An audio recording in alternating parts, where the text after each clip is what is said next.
it gathers everybody that does their own specific thing, you know. So it brings out those, you know, the bass fishermen, the trout, the red fishermen, you know, the ones that stick with the marsh, the ones that stick on the causeway, the bridges, the reefs. And one gentleman that I really love reading about his reports is Mark Sagerholm. And he concentrates on sheepshead and flounder. So that's kind of a rarity to find somebody that concentrates on that. So we're going to have Mark up here. I'm a kayak. That's right.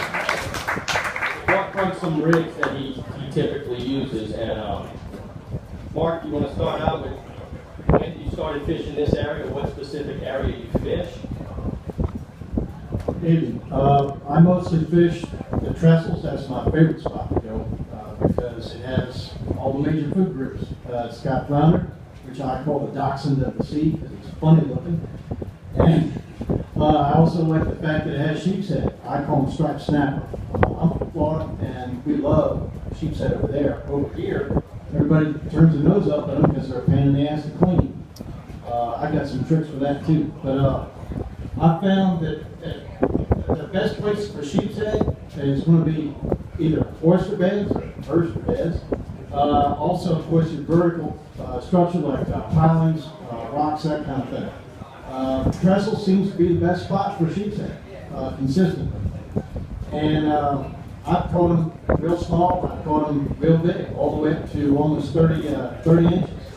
That's around about a 10-pound fish, quite real hard.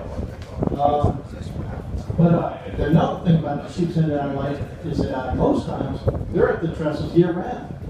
And you'll be able to catch one of those that day, pretty much any day of the year you go, compared to most other fish. This year they're a little skittish. I don't know what the heck happened to them. I plan on going out there and getting some more. But the rig I found that consistently does the best for sheepshead, and it's also real cheap too, which is good because you make it yourself, and you don't spend a fortune on all the bust offs and snags you got down there. It's called the drop shot rig. And they're not selling any literature, you know, to help teach how to fish faster or something. And I'm running behind. On the report, on the NorthShoreFisheReport.com, it's got all that. Something else I forgot to mention is Mark targets these sheepshead as a kayak too, so he's fishing for kayak on the reef. Yeah, I actually take my kayak and I'll take it right into the trestles, underneath the trestles, and a lot of times my kayak's running on that bridge like a kind of a stripper on Bourbon Street on a grass pole. It's all sketched up. But what I do with this rig is I'm using 30-pound mono, and I'm using about from my left shoulder to my right armpit. And that's the measuring stick I use. And what I do is I'll snell on either a number 1 or a 1-0 circle hook on the thing. On the other hand, I just do a quick small overhand loop, overhand knot loop, and I put the 1-ounce sinker on that. And then you can see how about halfway up I put the hook so that way it's above the bottom. And I just do a surgeon loop, which is just a double overhand knot. So it's real simple to make. I don't know if you can see there's some green beads on there. That's for when I'm also going for flounder. Normally for sheepshead, I'm just using just a bare hook with either live bait or market shad. By the way, they don't go after minnows. Not that I've ever found out. They rarely, if ever, will go after an artificial. I know only one guy who gets them that way, and that's Jeff over there. I think he puts crack on them or something. But anyway, what I do is I lower the thing down to the bottom, and I like the bait caster for it because it allows you to do it one hand, you got a beer in your other hand. And so you lower it down, you just kind of like slowly bounce it on the bottom about like that. And by tight lining it the whole time, you can feel every little nibble. Now, I found it's best not to try to set the hook. For one thing, you're using circle hooks, so you don't set the hook on that. But I let them run with it for a little bit, because usually they'll run away from the pilings and get out of snag city. And so once they've taken it, what I feel is pretty far down their gullet, then I'll come tight on them and just start reeling. That's about it for sheepshead. Oh, by the way, when you land them, especially in a kayak, always land them with a net. And then, that, for one thing, that controls them, so you're not going to get spined or anything like that. Also, keep your fingers away from their mouth. They've got teeth just like humans do. They'll bite you right off if you don't watch it. Yeah, no fun. And I use vice grips. I call them the jaws of death. That's my fish grip. And since they're all going to go in the cooler anyway, nothing's going back, so I'm not worried about harming the fish. Because I'm going to harm it when I'm feeding. But anyway, that's pretty much it for sheepshead. While we're still on sheepshead, how do you clean it? Do you have any easier way, than the traditional fillet?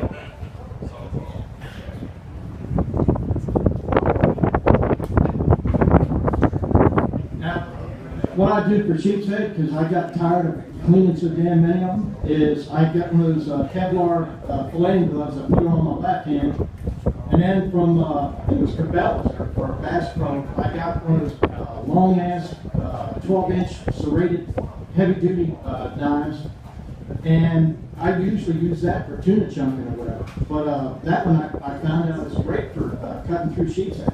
Basically, the way you fillet a sheepshead is the same way you fillet a big redfish. You cut along the edges, and then you just slowly trim it back, and you can get almost all the meat off, even using that big, nasty knife that you'd normally think wouldn't, be very effective at surgically removing all the meat for you. And so once you got the fillet off, the skin, you can either leave the skin on, so you can do it on the half shell, or what you do is you trim off the belly meat, because that has a lot of bones in it. And then you take a regular fillet knife, and then you just skin it, and you get a full nice fillet. Then you can cut out the bloodline if you want. I usually don't. And keeps real well in the freezer. I just always get a whole bunch of quart Ziplocs, freezer grade. Chuck it in there, squeeze the air out, throw it in the freezer. And that's about it for sheepshead. It's good for gumbo, pretty much everything. I usually like gumbo or A2 fed. Some people call sheepshead poor man's crab meat. I like to call crab meat poor man's sheepshead. What about boiling it in a crab boil? We've done it, and it holds true that it does taste exactly like crab meat, actually. Right? Any other questions about sheepshead before we move on to flounder? Crickets, huh? Sheepshead. That's why you got them all to yourself. All right, let's move on to flounder. Where do you target them on the trestle? Yeah. Flounder, I get them, well, trestle seems to be the best. Also on the west side of the trestle seems to be best for flounder. The reason for that is, as you all know, that little storm back in '05 called Katrina, the storm surge overtopped the bridge and pushed a lot of the ballast stones over to the west side of the bridge. And so there, all the oysters started to colonize on. And so, yeah, you have a lot of snags over there, but also you have a lot of oysters, and I guess the flounder, they just settle in along. So even on an outgoing tide or incoming tide, it doesn't matter if they're going to be on that side of the bridge, for the most part. It seems like, well, there's only one guy that I know that really goes out and targets flounder. That's Chris Roberts. He likes, I think, mile marker 175 and 176. I like 167, whatever the hell it is. But I like the next one, the next mile. It's just a matter of preference. But now the flounder, they're an ambush fish. They sit there down on the bottom. I've actually been scuba diving over in Florida, over in Sebastian Inlet. They truly get dormants there. They'll be 25 to 30 inches easy. And when they're down on the bottom, they think that nobody can see them. And usually you can't see them. They blend right in on the bottom. And what they do is they just sit there facing into the current, and they're waiting for their prey to come along. Could be squid, over on the East Coast, squid, could be shrimp, could be mullet, you name it. They love bigger mullet. They also really love minnows. Minnows are the crap cocaine. I've caught tuna on minnows, 110 miles offshore. So, keep that in mind if you're any of you offshore guys. Take some minnows that way sometime, buy ones, and you'll be surprised at what you catch out there. Anyway, so the flounder, they face into the current, they're an ambush fish, their eyes are looking up, and as the prey comes along, they'll come up, like, they'll just like leap off the bottom, and they open their mouth up like a largemouth bass. And they literally inhale the bait. So you can feel it on your line. It'll be like either a thump or a thump thump. And what they do is they're not eating that bait all the way. They're not inhaling it all the way. It's only sticking out of their mouth about halfway. It's like a lazy kid is eating the belly. And so what happens is you got to give them at least 15 to 20, sometimes 30 seconds before he'll take that second bite and second inhalation, and then it's all the way down in his gut. At that point, that's when you come tight on him and start fighting. I always met him. By the way, the whole time I'm letting him have the bait after the first bite, I'm preschooling. I'm preschooling as much as I can. I don't want him feeling any resistance on that line. And so when he takes that second bite, I come tight on him. Once again, I'm not setting him up or anything like that. All you got to do is come tight and usually get him in the corner of the mouth. And as he starts to fight, they'll swim sideways like this, back and forth. And as they're doing that, just keep steady pressure on them. You don't want to give them any slack at all because they are the world's best at throwing them up in a circle. And so once you get them up, don't try to just fling them in a boat unless you got a real good flounder bite of a lifetime. But try to net every one of them in the boat. And remember, they can't go sideways too well. And they sure as hell can't go in reverse. So if you put the net in front of them, usually they'll swim down into the net right for you. They'll net themselves. So once you net them, once again I use the jaws of death, the vice grips. I put them in the mouth there, I get the hook off, and then I'll sling the net and everything right into the cooler, and I'll just slowly shake the fish out. Because I don't want those suckers escaping. That's one of my favorite eating fish. So I'll show you a rig that I came up with for fishing Coahuila Bay, or Lagoon. I call it the suspendo rig. It's kind of a half-ass rig. I just put it together from some stuff I had on board a kayak. Hang on a second.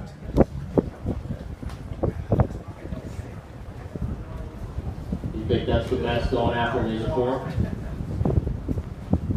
Yes and no. If you're in fairly deep water, like say the trestles, if I'm going to be jigging by hand, I'm using a drop shot rig. Same exact rig I would for a sheepshead, except I'm using a 1.0 or 2.0 circle hook. The ones I like best to get them in the Academy, they're made by VMC.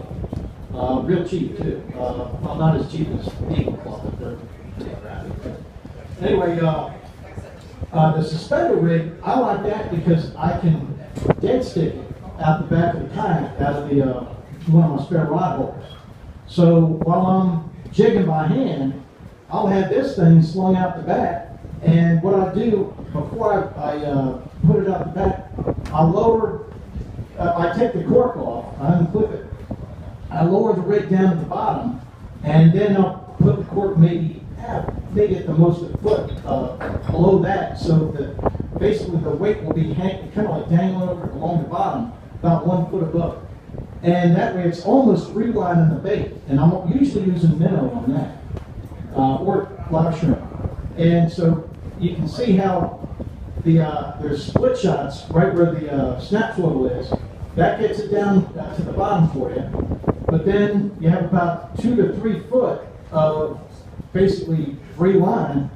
And what happens is the bait can swim around pretty natural, and that's going to attract the flounder. He'll jump on that like let's see, take on a coontail's neck.